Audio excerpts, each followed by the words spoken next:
We've got other news now, and the number of inmates identifying as transgender has increased in UK prisons. That's according to a new survey by the Chief Inspector of Prisons there. It's estimated up to 1,500 inmates in the UK identify as transgender or transsexual, and that's 4 times the national average in Britain. But authorities suspect that some prisoners do have an ulterior motive. They suggest that the more relaxed regime for transgender prisoners is prompting some to change their sexual identification. Transgender inmates are allowed, for example, to shower in private and to have a greater chance of being allocated a separate cell. Transgender offenders can also choose whether to go to a male or female prison. Well, this has raised problems in the past. Last year, a man who identified as a trans woman, Karen White, was placed in a female prison but then sexually assaulted other inmates. The UK's Ministry of Justice apologised for what happened. Peter Tatchell, a human rights activist, and Luca Gittos, a lawyer and columnist, shared their thoughts on the issue.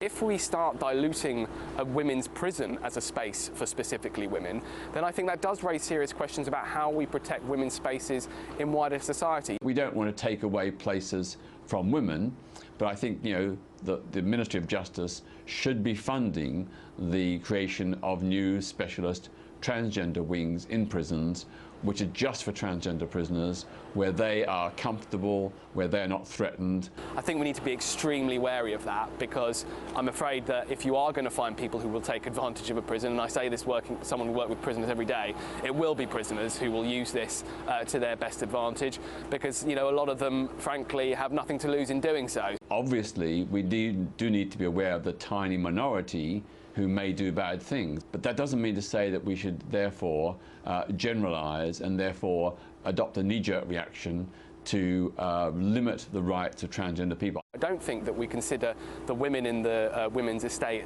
enough in this debate, and I think that that's the problem with housing people who might still be biologically male in a female prison. If you create a prison environment where transgender people are happy and safe, where women are happy and safe, then you reduce the consequential problems that have big cost implications. I think it's going to be very difficult, for the reasons you suggest, to reformulate the prison estate around the claims of transgender people. We need to make sure we're robust in our treatment of this and don't allow ourselves to take all claims as to transgenderism at face value, especially when it comes to prisoners in a male estate who stand to make material gains from doing so. I think there's a way of ensuring that transgender prisoners and women in women prisons are both protected, that their rights are both respected and protected, and that we can find a situation where trans people can serve their time,